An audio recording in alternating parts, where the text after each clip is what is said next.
Dans cette vidéo, je vais vous laisser le choix. Le choix de la pilule bleue, qui est le choix de travailler avec une agence pour développer son personal branding sans avoir vraiment à se soucier de rien, mais payer très cher. Ou vous offrir un autre choix, qui est celui de l'IA. Nombreux entrepreneurs qui se lancent se retrouvent à stagner assez rapidement. Les premiers paliers de 2, 5, 10 000 euros par mois, on souhaite souvent travailler avec une agence pour aller beaucoup plus vite. Ça nous permet de nous focus sur notre zone de génie et de ne pas avoir de temps alloué à des tâches inutiles. Mais il y a peut-être une autre alternative aujourd'hui. Vous le savez, l'IA et l'automatisation, c'est de plus en plus accessible. Moi-même qui suis une bille en codage, aujourd'hui j'automatise 70 à 80% de mes activités. Et même mes activités qui touchent au personal branding. Salut, je m'appelle Christopher, vous êtes sur Digital Sensei. Ma promesse sur cette vidéo, elle est très simple. Vous saurez exactement si vous devez faire appel à une agence ou bosser sur l'IA. Et je vous assure que vous aurez toutes les clés en main pour pouvoir faire le bon choix pour vous et votre visibilité. Restez bien jusqu'à la fin de cette vidéo puisque j'ai un cadeau pour vous. Du coup les amis, on est sur mon écran et là on va essayer de comprendre comment fonctionnent les agences. Donc il faut savoir que les agences, c'est toujours les 4 mêmes étapes de gestion d'images sur les réseaux. On va toujours fonctionner par 4 et d'ailleurs, peu importe la manière dont vous voulez bosser ou créer des process sur vos réseaux sociaux, ça va toujours fonctionner par 4 étapes et ça sera toujours les mêmes étapes. Donc les étapes, quelles sont-elles? Donc on parle des étapes de pré-production, production, post-production, posting. Donc ça, c'est toujours les mêmes étapes lorsqu'on veut travailler son image de marque sur les réseaux sociaux. J'insiste sur les réseaux sociaux parce qu'on peut travailler son image de marque de plein d'autres manières. Si on veut travailler son image de marque sur les réseaux sociaux, ça va toujours être ces 4 étapes. Pré-prod, prod, post-prod, posting. Donc sur la pré-production, qu'est-ce qu'on englobe? On va parler de la stratégie sur les réseaux sociaux, de l'organisation des tournages, trouver les idées de contenu et si c'est des vidéos, le scripting des vidéos. L'idée de bien écrire, de bien préparer la vidéo en amont. Lorsque je parle de scripting, j'ai une petite aparté là-dessus, mais lorsque je parle de script, je ne parle pas juste d'écrire les lignes de dialogue, ce qu'on doit dire, c'est aussi la manière dont on doit agir, c'est les éléments visuels qui vont rentrer en ligne de compte, c'est toutes ces choses-là. Donc c'est très très important de prendre en compte que lorsque je parle de scripting, je ne parle pas juste d'écrire la vidéo, parce que sinon ça serait trop simple, disons-le comme ça. Donc ensuite, en termes de production, lorsqu'on parle de production, on va avoir 2 scénarios possibles. C'est soit c'est de la production d'un format vidéo, soit c'est une production d'un format écrit, voire visuel. Donc lorsque je parle d'un format vidéo, là la production, ça va être le tournage du long format ou du format court. Tout simplement, allumer la caméra et rec. Ensuite, si on parle de format écrit, là encore, ça va être l'écriture du post à proprement parler, du post ou de l'article ou peu importe, et le choix du visuel qui va être associé au texte écrit.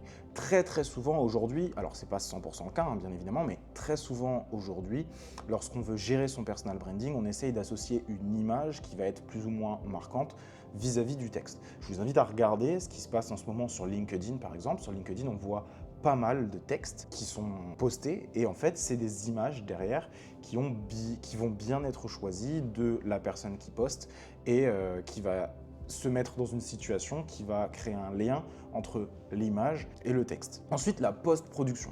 La post-production, pareil, c'est pas le même type de post-production si on est sur une vidéo ou sur un texte. Sur la post-production, si on est sur une vidéo, on va vérifier le montage, la direction artistique.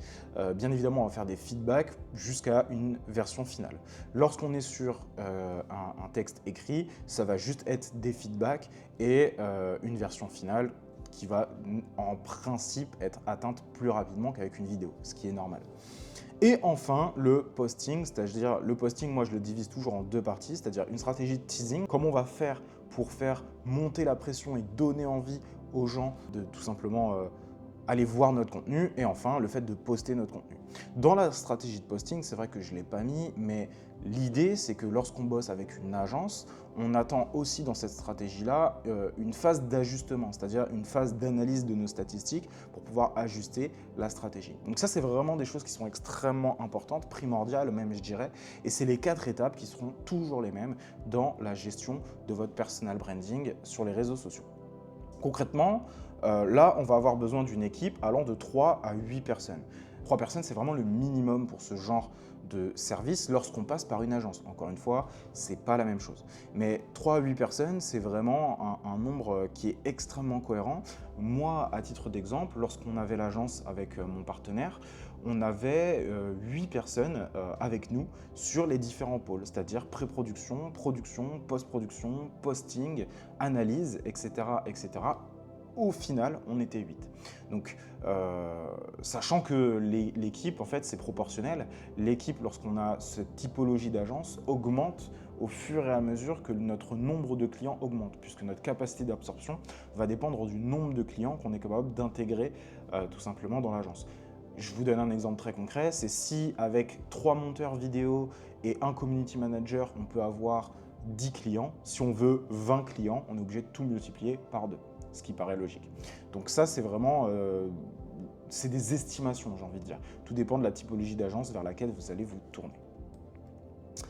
Ici, du coup, je vais vous montrer un organigramme type d'une agence de personal branding. Donc là, juste ici, ce que vous voyez, c'est vraiment la base des bases. J'ai créé des scénarios, donc là, on le voit, si c'est un contenu vidéo, si c'est un contenu écrit. Effectivement, on n'a pas besoin de la même équipe si on fait du contenu sur LinkedIn ou sur X, que si on fait du contenu sur Instagram, que si on fait du contenu sur YouTube. Très, très important d'avoir ça en tête. L'idée, c'est que vous puissiez voir une équipe type, comment ça fonctionne. Et si vous voulez, d'ailleurs, créer un pôle personal branding en interne, c'est la typologie d'équipe qu'il va vous falloir en vérité. Donc, les premiers postes qui vont être les plus importants lorsqu'on parle de votre personal branding, c'est le chef de projet et le head of content. Alors, le chef de projet, c'est la personne qui doit faire le lien entre tous les différents métiers qui se rejoignent dans l'agence. C'est-à-dire, c'est la personne qui va être garante des délais, c'est-à-dire bien vérifier que tous les délais sont respectés dans l'intégralité du projet et au quotidien. C'est aussi la personne qui va faire le lien entre l'équipe de pré-prod, prod, post-prod et de posting et le client d'ailleurs. C'est aussi la personne qui va faire les reporting pour le client et l'analyse de la stratégie, et c'est assez souvent cette personne-là du coup qui va être en pré-production à la stratégie, à la baguette. Donc très très important. Ensuite, le head of content. Ce qu'il faut savoir, c'est que votre chef de projet peut aussi être votre head of content, mais ça peut être 2 personnes différentes. Le head of content, c'est une mission un peu différente. Le head of content, lui, il est garant de la cohérence dans le contenu. Qu'est-ce que j'entends par cohérence dans le contenu? C'est-à-dire que lorsqu'on va faire du contenu à 360 degrés et lorsqu'on va faire du contenu, par exemple, sur LinkedIn, sur Instagram et sur YouTube, votre head of content va être garant et faire en sorte que votre contenu sur Instagram, sur LinkedIn et sur YouTube, on ressente que c'est la même patte, que ce soit la même patte graphique, on ressente aussi que c'est la même direction artistique, que c'est la même gestion et qu'on n'a pas l'impression de parler à 2 personnes différentes, d'un réseau à un autre ou d'un poste à un autre. Donc très très important ce poste-là. C'est un poste qui est assez souvent sous-estimé en vérité, mais le Head of Content, c'est vraiment un poste clé dans une entreprise et assez souvent les Head of Content deviennent soit chef de projet, soit Head of Communication et en fait vont gérer la communication à 360 d'une entreprise ou d'une personne. Donc des postes vraiment extrêmement importants et c'est ces postes-là d'ailleurs qui vont être à la pré-production.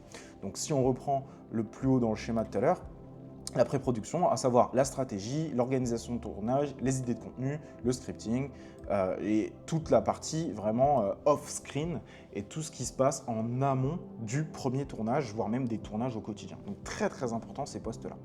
Ensuite, on va partir sur la version écrite, donc vidéo, pardon. Si le contenu il est vidéo, on va ensuite rentrer toujours dans cette phase-là, on reste sur une phase de pré-production, on est sur le scripting, c'est-à-dire le fait de scripter toutes les vidéos. Comme je vous le disais tout à l'heure, il n'y a pas que le script, il y a aussi les éléments externes qu'on va avoir. Je vous donne un exemple très concret. L'intro que vous avez vue sur YouTube là, au début de cette vidéo, elle a été scriptée, donc par moi. Mais le script, j'ai pas écrit que ce que je devais vous dire. J'ai aussi écrit les éléments que je devais utiliser, pourquoi les bonbons, les couleurs, etc. etc. Donc très très important cette partie-là. Qui plus est, le scripting va aussi être important pour orienter l'équipe de tournage et orienter l'équipe de post-production. Très très important. Ensuite, on passe directement au tournage. Donc là, au tournage, après, il y a 1001 manières de faire. Potentiellement, c'est une équipe externe avec laquelle vous bossez. Potentiellement, vous avez juste votre cam chez vous et vous filmez tout seul. Vous pouvez aussi aller dans des studios. Il y en a beaucoup aujourd'hui qui existent. Il y a un vrai essor autour de ça. À vous de voir. Mais l'équipe de tournage, ça va être le tournage va être très très important. Parfois, il y a des équipes de tournage, parfois vous le faites seul, mais très important dans tous les cas d'intégrer cette partie-là sur le contenu vidéo. Moi, je vous conseille, si vous êtes novice dans la création de contenu, novice dans la gestion de votre personal branding, d'aller dans des studios qui vont vous aider à orienter votre contenu, qui vont vous aider à être à l'aise, qui vont vous donner des tips pour que ce soit plus facile pour vous à faire. Très, très important. Ensuite, le montage. Donc là, ça passe à l'équipe de montage et après, on envoie au community manager, pour que ce soit posté. Si on passe sur la version écrite, on va le faire plus rapidement, mais dans l'idée, c'est la même chose. Il va avoir un ghostwriter. Donc le ghostwriter, c'est la personne qui va écrire à votre place. Sa mission, ça va être du coup d'écrire les posts et de faire en sorte qu'on soit au plus proche de vous. Ensuite, ghostwriter correction. Ça va être très très important aussi qu'il puisse corriger en fonction des allers-retours que vous allez pouvoir lui faire. Et après, c'est envoyé au community manager pour être directement posté. Très très important, là je vous ai mis des éléments pour comment choisir son agence. Choisir son agence, c'est jamais quelque chose d'évident parce qu'en fait, il y a 1001 agences. Il y a des agences qui font du branding à 360 degrés, c'est-à-dire que ça va être des agences qui vont potentiellement être... qui vont aussi faire de la relation presse, des réseaux sociaux, qui vont vous faire du contenu organique, mais pas que, etc. etc. Donc c'est souvent très difficile de choisir son agence. Là, je vous ai mis des éléments non exhaustifs qui vont vous permettre de choisir votre agence.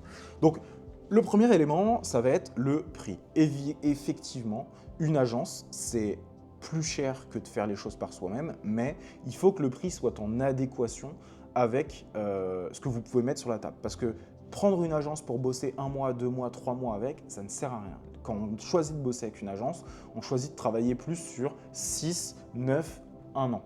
6 mois, 9 mois ou 1 an. Très très important cette partie-là. Donc financièrement, effectivement, il faut choisir une agence qui est en adéquation avec nos coûts. Et ça, on va être très très clair là-dessus. Plus vous mettez cher, moins vous avez de choses à faire. Mais on y reviendra un peu après. Ensuite, les clients sont toujours plus honnêtes que les agences. Donc n'hésitez pas à connecter et à contacter les clients actuels de l'agence qui vous intéresse pour être sûr que vous toquez à la bonne porte. Parce que de toute façon, lorsqu'on parle à une agence, et d'ailleurs peu importe la typologie d'agence, que vous alliez en agence immobilière ou en agence de closing ou en agence marketing ou en agence de personal branding, les clients sont toujours plus honnêtes que les gestionnaires. Ce qui est normal, eux, leur but c'est de vendre. Les clients n'ont aucun intérêt à mentir. Donc, allez demander aux clients. Ensuite, lorsqu'on veut bosser avec une agence, il faut maîtriser les termes techniques. Alors là, vous allez me dire, mais c'est contre-intuitif. Moi, je fais appel à une agence parce que j'y connais rien. Pourquoi je devrais maîtriser les termes techniques?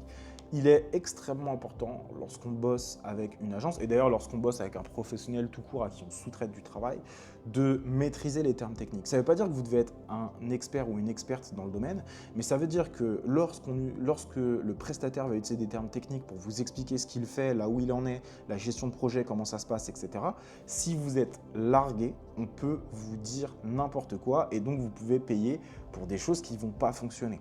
Donc très très important de connaître la base des termes techniques. Donc lorsqu'on parle d'agence de personal branding, c'est regarder quelles sont les stats qui sont importantes pour vous, etc. etc. Ensuite, lorsqu'on choisit de bosser avec une agence, seuls les faits comptent. Ça, j'ai même envie de vous dire, c'est lorsqu'on bosse avec un prestataire, toujours important de se dire seuls les faits comptent. Pourquoi? Parce que vous ne pouvez pas vous baser sur votre ressenti pour dire « Ah ouais, eux, je les sens bien, je vais bosser avec eux ». Non, vous devez vous baser sur des faits. Qu'est-ce qu'ils ont fait? Quels sont les résultats obtenus? En combien de temps? Comment ça se passe? Et y a-t-il des études de cas qui sont similaires à mon cas personnellement? Seuls les faits comptent. Vous ne pouvez pas vous baser sur des éléments non factuels pour choisir de bosser avec une agence. Parce que comme je vous ai dit, lorsqu'on décide de travailler avec une agence, c'est 6 mois, 9 mois, 1 an, voire plus. Donc c'est très engageant. Donc vous ne pouvez pas vous permettre du coup de bosser avec des personnes dont vous ne connaissez pas réellement le pédigré. Après, si vous faites le choix de bosser avec une agence qui a très très peu de références, ça peut être un choix, il n'y a pas de problème là-dessus, mais il faut que vous le fassiez en votre âme et conscience. Donc seuls les faits comptent. Ensuite, lorsqu'on choisit de bosser avec une agence, très très important aussi de savoir ce qu'il vous manque concrètement. C'est-à-dire, on ne bosse pas avec une agence juste parce que « Ah, c'est cool, je vais avoir des likes, je vais avoir des commentaires, etc. etc. » Non, c'est pas pour ça qu'on bosse avec une agence. On bosse avec une agence parce qu'on sait concrètement ce qui nous manque. Par exemple, ça peut être « Il me manque des leads qui viennent de Instagram pour l'acquisition dans ma formation en ligne, par exemple. Eh bien, vous savez exactement ce qui vous manque. Vous avez un objectif précis en tête. C'est-à-dire, je sais pourquoi je bosse avec cette agence. Je bosse avec cette agence pour qu'elle puisse m'obtenir plus de followers et m'aider à convertir ces followers en clients. Là, vous savez clairement ce qui vous manque, vous savez vraiment là où vous voulez aller et donc ça fonctionne. Mais vous ne pouvez pas vous permettre d'aller voir une agence et de dire oui, je veux juste créer du contenu et avoir des likes. Parce que encore une fois, ça veut dire que vous n'allez pas vous baser sur les bonnes métriques. Ensuite, la gestion de votre brand, elle ne doit pas être éloignée de votre métier, trop éloignée de votre métier. Là, pareil, vous allez me dire, mais c'est contre-intuitif. Moi, la gestion de mon image de marque, c'est pas du tout mon métier. Bon. Alors, pourquoi je dis que ça ne doit pas être trop éloigné de votre métier? Il faut savoir que le personal branding, c'est complexe. Il y a autant de définitions que de personnes qui travaillent avec dans le personal branding. Mais pourquoi il ne faut pas que ce soit trop éloigné de votre brand? Et bien pour la même raison que vous devez maîtriser les termes techniques. Si le personal branding ne vous intéresse pas, si ça vous prend la tête de faire des vidéos, etc., ça ne fonctionnera pas. Pourquoi? Parce que le personal branding, il y a le mot personnel dedans. Et donc, c'est votre personnalité. Si vous n'êtes pas prêt à vous investir là-dedans, ça ne fonctionnera pas. Et donc, c'est pour ça que je dis trop éloigné de votre métier. Bien évidemment, lorsqu'on est un entrepreneur, on n'a pas de vrai métier. Mais donc, vous devez intégrer le personal branding dans votre quotidien. C'est-à-dire, les vidéos, vous allez devoir les faire. L'écriture, vous allez devoir donner les bullet points. Vous allez devoir fournir des photos. Vous allez devoir fournir quelque chose. Et que vous bossiez avec une agence ou avec quelqu'un en interne, votre personal branding sous-entend que votre personnalité est engagée dans le process. Donc, vous ne pouvez pas simplement ne pas être engagé. Et donc, ça fait partie de votre métier. Voilà, très très important. Ensuite, faites un contrat avec l'agence avec laquelle vous bossez. Ça, c'est ultra important, surtout en 2024. Pourquoi? Parce qu'aujourd'hui, il y a beaucoup de personnes qui vous disent « j'ai une agence », alors qu'en fait, elles n'ont pas du tout d'agence. Ce sont des freelances qui bossent avec des entrepreneurs à qui elles sous-traitent 100% de leur travail. Et en fait, elles vous disent « oui, oui, je suis une agence ». Non, c'est faux. Ce ne sont pas des agences, c'est juste des freelances qui font ce qu'on appelle du drop service. Et avec ce drop service, en fait, elles se présentent comme des agences, ce qui est faux. C'est OK, ça fait partie du jeu.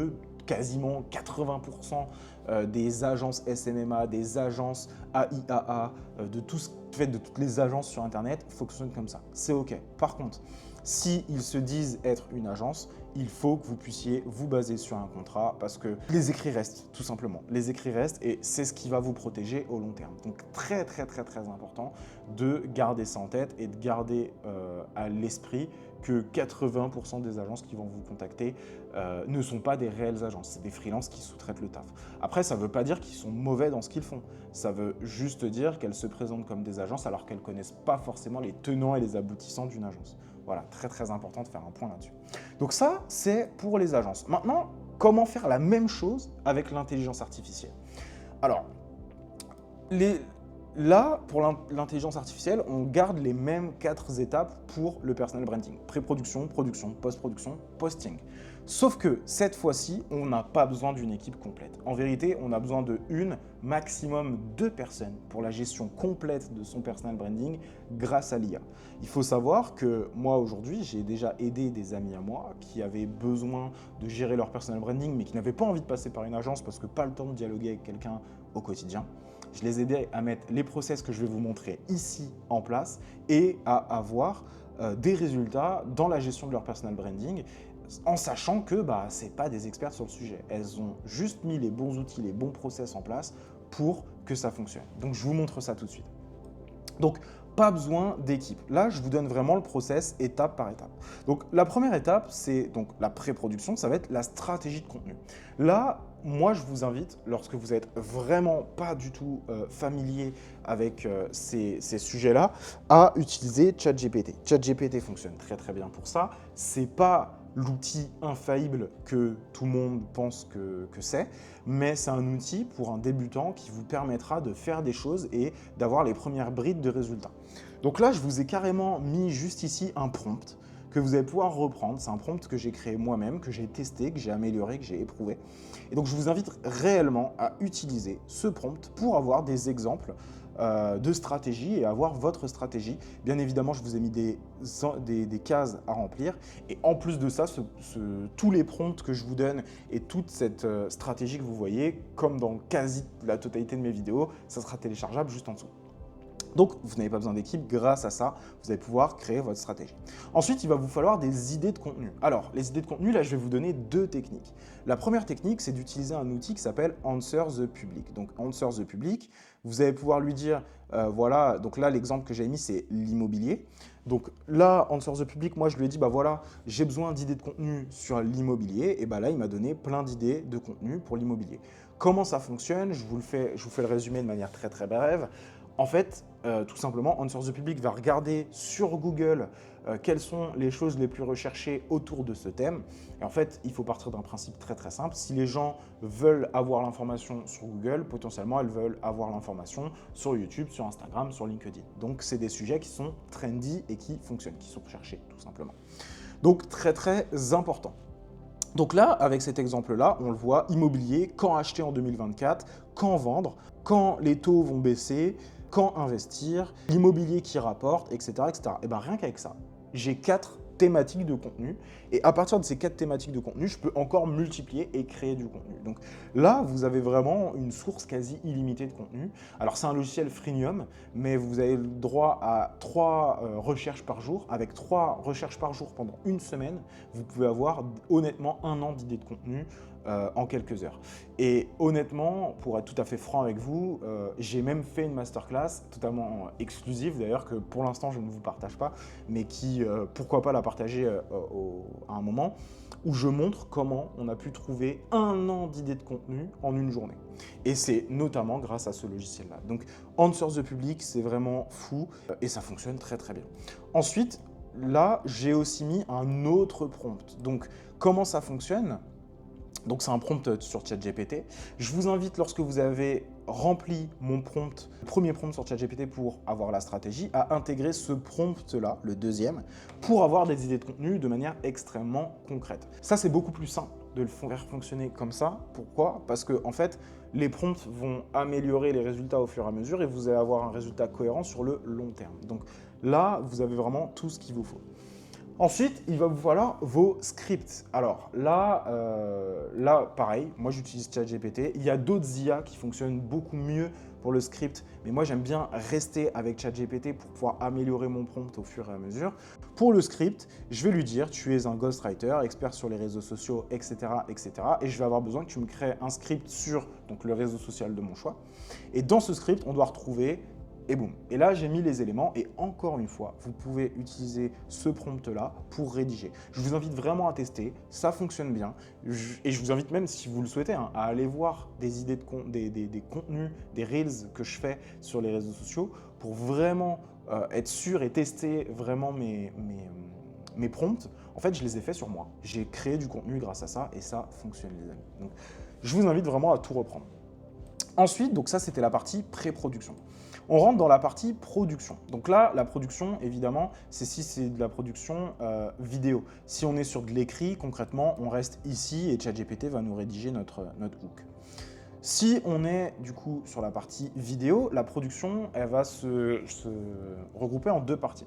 La première, c'est on va filmer. Et moi, je vous invite à acheter la DJI Osmo Pocket 3 qui va capter le visage. Là, ce que vous voyez, en fait, le fait que quand je bouge, la caméra me suit, c'est parce que j'ai une DJI Osmo Pocket 3, le micro juste ici, et ça me suit et ça fonctionne très bien. Pour 680 €, vous avez la caméra, le micro et tout le pack complet qui va vous permettre de faire vos vidéos, que ce soit sur Instagram ou sur YouTube. Ça fonctionnera très très bien. Donc je vous invite à utiliser ça. Bien évidemment, si vous ne faites que du format Instagram, TikTok, votre téléphone suffit amplement. Si vous voulez aller plus loin, bien évidemment, la caméra est toujours intéressante, mais la DJI Osmo Pocket 3, moi, pour la production, c'est ce que je vous conseille le plus. Ensuite, Easy Prompter. Alors, là, je ne l'utilise pas parce que ce n'est pas des vidéos promptées, ce n'est pas des vidéos scriptées. Là, je vous partage juste mon écran et je vous parle normalement, on va dire. Et donc, du coup, j'utilise pas de prompteur. Mais lorsque je suis conférencier et que je fais des conférences d'1 heure, 1 heure et demie, voire plus, j'ai toujours un petit prompteur avec des points. Et donc, moi, je vous invite à utiliser Easy Prompter, surtout si vous faites des vidéos scriptées de A à Z, parce que Easy Prompter va vous permettre de lire et c'est très, très propre. Ça va vous permettre vraiment, lorsque vous filmez, de bien gérer votre texte. En plus, vous pouvez connecter ça avec votre souris et accélérer ou ralentir le prompteur et ça fonctionne vraiment très très bien. Ensuite, donc ça c'était la partie production. Ensuite, on rentre dans la partie post-production. Donc pour la partie post-production, là, c'est souvent la partie lorsqu'on décide de faire son personal branding tout seul, où il y a des gens qui abandonnent. Ce qui est normal, c'est la partie la plus difficile, mais c'est aussi la partie lorsqu'on a les meilleurs outils qui fonctionnent le mieux. Donc, on y va tout de suite. Donc, l'idée, c'est vraiment de gérer tous les différents éléments qui vont faire qu'une vidéo va être agréable ou non à regarder. Le premier sujet, c'est le son, c'est l'audio. L'audio, c'est la chose la plus compliquée à gérer sur une vidéo. Donc moi, je vous invite à utiliser Podcastle. Podcastle IA, c'est un super outil de gestion d'audio et ça va vous permettre d'améliorer vraiment votre son au quotidien. Donc là, pour le coup, je ne peux pas vous faire une démo en live parce que j'ai un micro, il fonctionne très très bien et toute la vidéo est éditée comme ça. Mais sincèrement, je vous invite à aller regarder. Il y en a d'autres. Moi, j'en ai testé plusieurs et Podcastle est celui, honnêtement, qui, moi, m'a le plus convaincu et qui, en plus de ça, fonctionne le mieux avec le français. Donc, vraiment, podcastle.ai. Ensuite, la création de votre direction artistique. Alors là, c'est toujours la partie où je perds tout le monde. Pourquoi? Parce que la direction artistique, il y a beaucoup de gens qui se disent « Ah, mais moi, je ne suis pas un artiste. C'est pas fait pour moi. J'y comprends rien. Ça me saoule. Je saute. » Alors, effectivement, vous pouvez sauter votre direction artistique, mais votre direction artistique, c'est l'un des éléments signature de votre branding. Donc, très, très important de bosser dessus. Je ne vous dis pas de devenir graphiste en quelques mois pour pouvoir gérer votre branding tout seul. Ce que je vous dis, c'est de réussir à réfléchir au minima quelles sont les couleurs qui vous plaisent et que vous voulez intégrer dans vos vidéos et comment vous voulez, quelle est l'ambiance globale de vos vidéos. Moi, typiquement, on est sur une ambiance assez chill, je vous partage mon écran, c'est brut de décoffrage et j'ai pas pour vocation de faire des vidéos trop travaillées, sauf mes vidéos It Was All a Dream. Mais en vérité, c'est parce que moi, ça me convient. C'est la direction artistique que j'ai choisie, c'est la typologie de création que j'ai choisie et ça me convient personnellement. Donc très très important de bosser là-dessus. Je vous invite à vous dire, allez, en 1 heure, je sais quelles sont les vidéos et quelle est l'ambiance globale des vidéos que je veux. Et ensuite, on passe à autre chose. Si ce n'est pas votre métier, n'y passez pas des heures, ça ne fonctionnera pas de toute façon. Enfin, en tout cas, si vous y passez des heures, ça ne fonctionnera pas mieux. Voilà, donc très très important de le faire, mais très important de ne pas y passer des heures. Ensuite, le montage vidéo. Alors là, moi, il y a 3 outils que je vous recommande, qui sont 3 outils que j'ai utilisés, que j'ai déjà utilisés et que j'utilise d'ailleurs au quotidien. Le premier outil, c'est Filmora. Alors, Filmora, moi, c'est l'outil de montage vidéo qui m'a le plus surpris cette année. C'est un outil ultra simple d'utilisation, c'est un outil où il y a beaucoup d'IA qui sont déjà intégrés. Donc par exemple, l'amélioration du son est directement intégrée, la détection de silence est intégrée et ça c'est génial lorsqu'on fait des reels et qu'on coupe. Par exemple, on fait une phrase, on lit, on fait une phrase, on lit, on fait une phrase, on lit. En un bouton, on peut supprimer l'intégralité des silences de la vidéo. Filmora, par contre, est un logiciel payant. C'est un logiciel qui coûte 80 € pour l'avoir à vie, c'est pas un abonnement.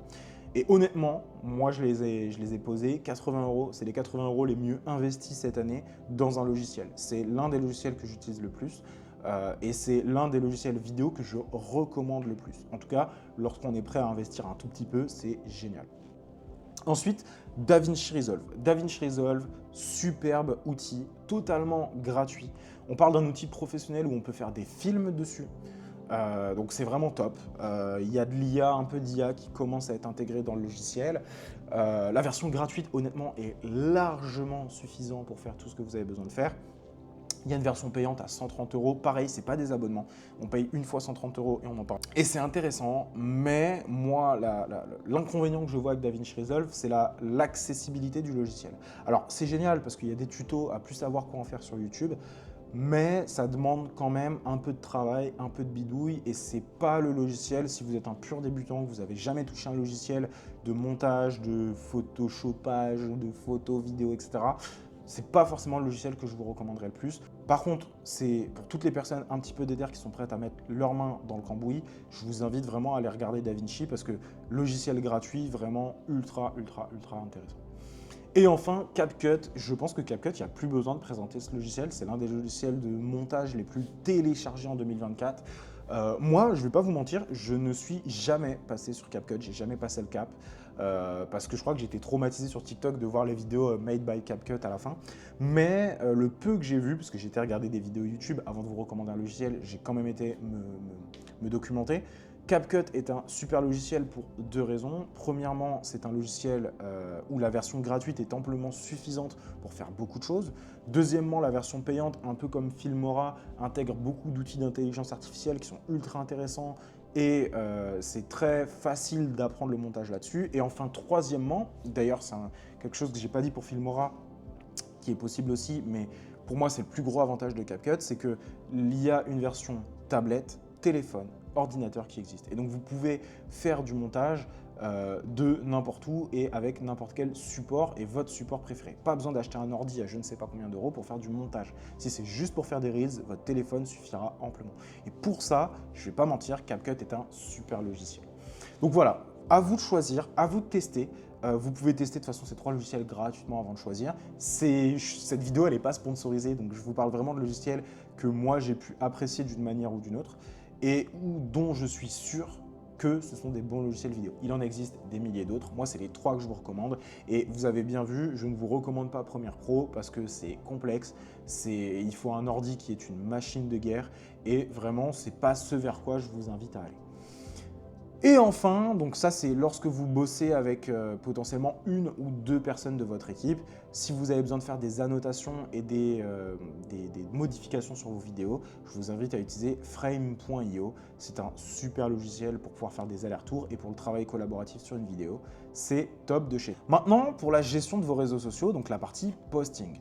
La partie posting, pareil. Là, je vous parle de trois logiciels que j'ai utilisés et qui sont vraiment top. Pour le coup, ils ont tous les mêmes avantages, les mêmes inconvénients, mais je vous invite vraiment à choisir chaussure à votre pied parce que pour moi, le choix d'un logiciel plutôt qu'un autre est purement et simplement un choix ergonomique, c'est-à-dire quel est le logiciel qui vous plaît le plus en termes d'ergonomie.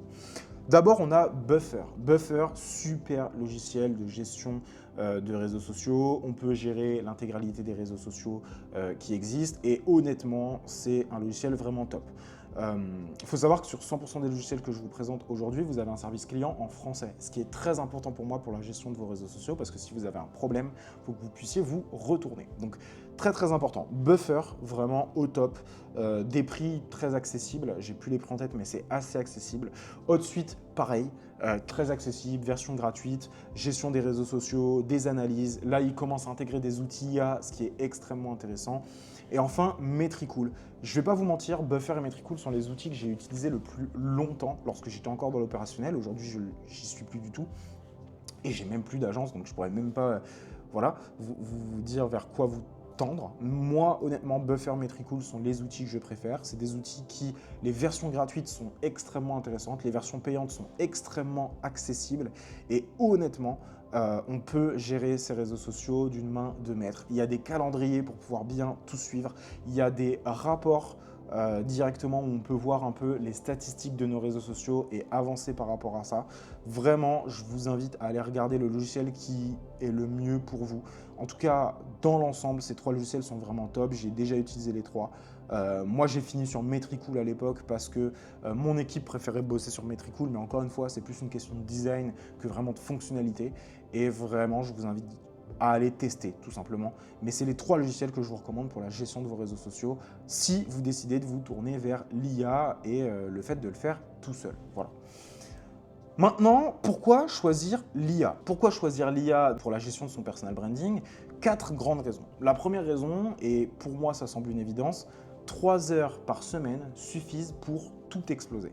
Vraiment, 3 heures par semaine, lorsque vous êtes bien organisé, ça suffit pour pouvoir exploser avec son personal branding grâce à l'intelligence artificielle. Il suffit d'avoir des process bêtes et méchants et de gérer les choses. Bien évidemment, la première semaine, ça vous prendra plus que 3 heures. La deuxième semaine, toujours plus que 3 heures. Mais assez rapidement, vous allez arriver sous les 3 heures de gestion pour vos réseaux sociaux.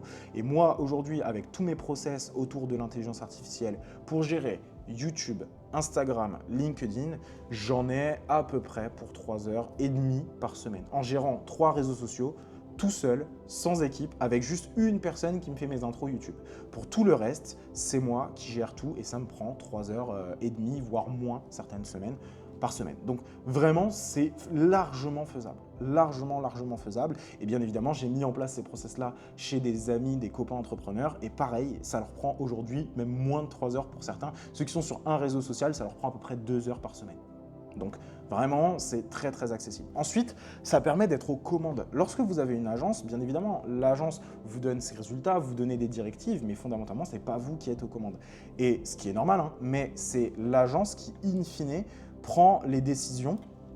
C'est l'agence qui, in fine, prend les décisions pour pouvoir bien vous délivrer.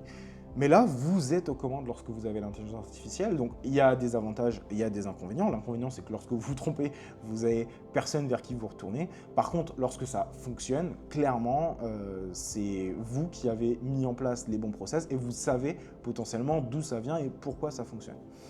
Ensuite, ça demande très peu de budget. À l'inverse d'une agence qui va vous demander des coûts mensuels relativement énormes, là, cumulé avec tous les logiciels que je vous ai présentés, ChatGPT, vous n'avez pas besoin de la version payante pour avoir des résultats intéressants.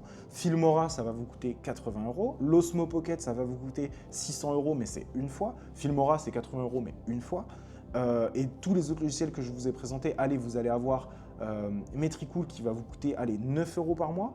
Donc en fait, cumulé le premier mois, ça va vous coûter peut-être aux alentours des 700 €, mais dès le deuxième mois, ça vous coûtera que 9 € par mois pour la gestion de votre personal branding. Donc très sincèrement, c'est ultra intéressant, ça demande très peu de budget et je vous invite, et vraiment je vous lance même ce défi, de trouver une agence qui vous gère votre personal branding à 360 sur tous les réseaux sociaux pour 700 € à l'année. Ne serait-ce que 700 € par mois en vérité. Vous ne trouverez pas, ça ne fonctionne pas, ça n'existe pas. Donc je vous invite vraiment à regarder tout ça. Et enfin, dernier sujet, vous n'avez pas besoin d'être un expert pour réussir. Dernier sujet, vous n'avez pas besoin d'être un expert pour réussir dans le personal branding avec l'IA. Vous avez juste besoin d'avoir des process de manière simple, rapide, efficace. Là, dans cette vidéo, vous pouvez reprendre vraiment 100% des process que je vous ai donnés, à savoir pré-production, production, post-production, posting, et avec des process qui vous conviennent et qui s'y à votre quotidien, vous aurez des résultats quoi qu'il arrive. Donc très important, pas besoin d'être un expert. Donc vraiment, la barrière à l'entrée, elle est ultra faible. Et là, vous allez me dire, mais en fait, tu nous dis de clairement choisir l'IA. Eh bien, pas forcément, les amis. Avant de vous lancer dans le personal branding avec l'IA, il y a 3 choses que vous devez vraiment garder en tête.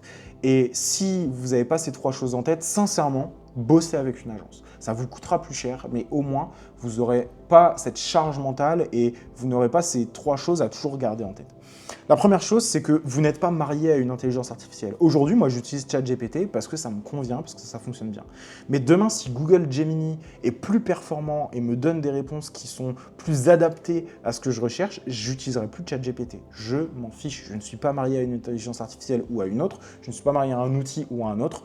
Il y a des outils que je préfère, mais si demain, il y a un meilleur outil qui me permet d'avoir des meilleurs résultats, je n'hésiterai pas à le changer. C'est bien pour ça que j'ai eu Buffer, puis Metricool, puis un autre.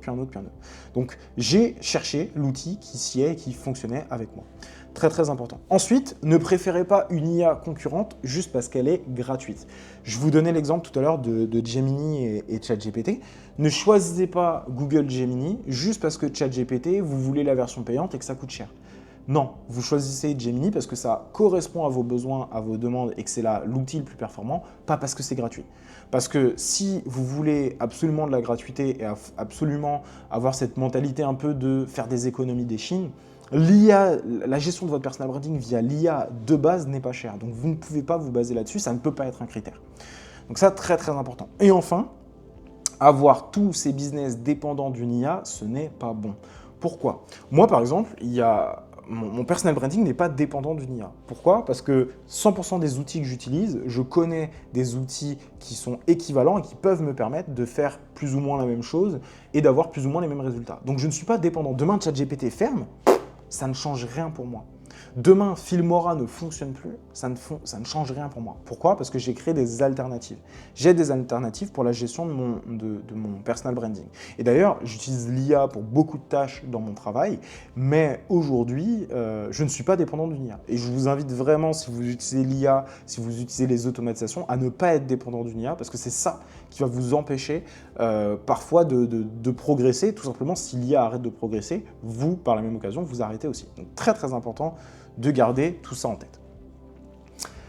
Les amis, c'est tout pour cette vidéo. Normalement, vous savez quoi choisir entre une agence ou l'IA.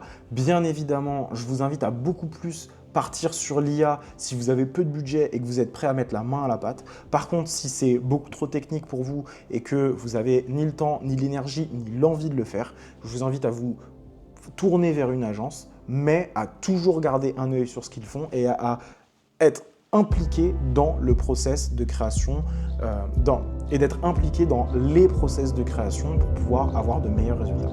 C'était Christopher et vous étiez sur Digital Zen.